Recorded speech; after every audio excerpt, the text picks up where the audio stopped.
Hey, good Thursday morning. Once again, time for another weekly Gold Miners chat. We've been talking to players all year long. But no doubt, as you know, we have a new head coach and general manager in town, Kyle Smart. And we've invited Kyle in this morning. Good morning, Kyle. How are you? I'm very well. Good morning to yourself as well. Thank you for taking time to join us this morning. I know busy times with you, trying to get settled in a new apartment and get your feet on the ground here in town and figure out who all these players are without their helmets on. You probably recognize them with the helmets, right?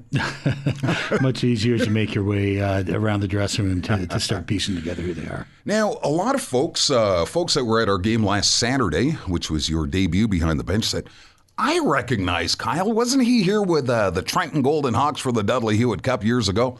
And that's where we first encountered you. It certainly wasn't. And you know what? That was a great tournament that the city put on.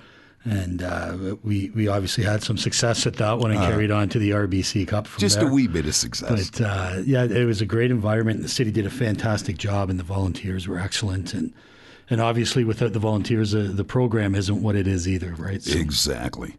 So on top of being here for the Dudley Hewitt Cup a few years ago, I gather you have visited Kirkland Lake many a time over the years. Tell us how that all comes about. Certainly, as a youth, I spent a lot of time up in Kirkland Lake. Do have some friends and relatives up in this area. My grandfather, Sam Forsyth, was one of the original old school milkmen delivering milk to your door back in the day, and that's where it started from for me. And then they moved down and they actually opened up the first Becker's store in Canada. No kidding. Down on Dufferin Street. It was just off Dufferin Street, I think, down in Toronto. Okay. And so obviously with friends and relatives still being up here, it was, load the car up and trek up to Kirkland Lake. It was about a 10-hour journey back in the day with the regular stops at Huntsville in the Bay and Cobalt at the old bookstore, all those fond memories coming up through there and picnics at Latchford there at the bridge. So yeah, it was good memories coming up, and they stick with you. And moving on through, I do a lot of over the years. I've done a lot of snowmobiling up through this area and into Cochrane, and I just love the area and had a lot of fun and good memories. Mm-hmm. So where's home base for you?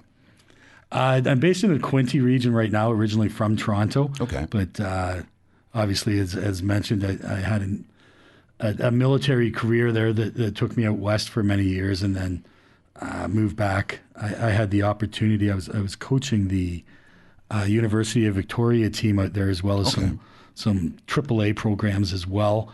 And I've known Jerome Dupont, who is the head coach and general manager of Trent, when we were up here, and I've known him for over 20 years. So I had the opportunity when coming back to Ontario after leaving the military to hook up with him again. So this hockey thing, taking over a team mid-season, can't be it's not the optimum way of going about things. A little different. What are you going to try and accomplish in a short time? It is very tough coming in mid-season. You obviously don't have your own personal selection of players that you would usually start a season with. But coming in here, I had seen lots of video, but that still doesn't give you a true appreciation. So coming in, I was really surprised, to be honest, at the kids buying in to the systematic changes that I'm trying to introduce to them mid-season. Okay. It's been very positively responded to within the dressing room. And I think I had only had 2 practices prior to our first game on Saturday. So I implemented some basic systems in there. And I feel that they bought into them very well in a short period of time. They were eager. They were energetic. They put on a great performance for the fan base that was there, and worked very hard and got us a very much needed 2 points at this stage. So you have a full week of practice this week. I gather it's a rather steep learning curve for some of the kids trying to adjust to the systems you're trying to implement. Steep learning curve on both sides. Obviously, players trying to understand what I'm introducing, as well as myself trying to get on the same page as the players. I did hold individual meetings with each player, which was very interesting. Found out what each of their goals were, how they ended up here, what more of their background was, a bit on family. So that was very interesting. Okay. And just gave it a little more personal level as well for me to relate to the guys both individually and as a team. As we find out a little bit more about you, what about your family? Give us a bit of the background. I do have a young son who's 7, Jackson. Okay. Great kid. Obviously missing dad as much as I'm missing him, but that's with the military background as well. It's nothing new within the family.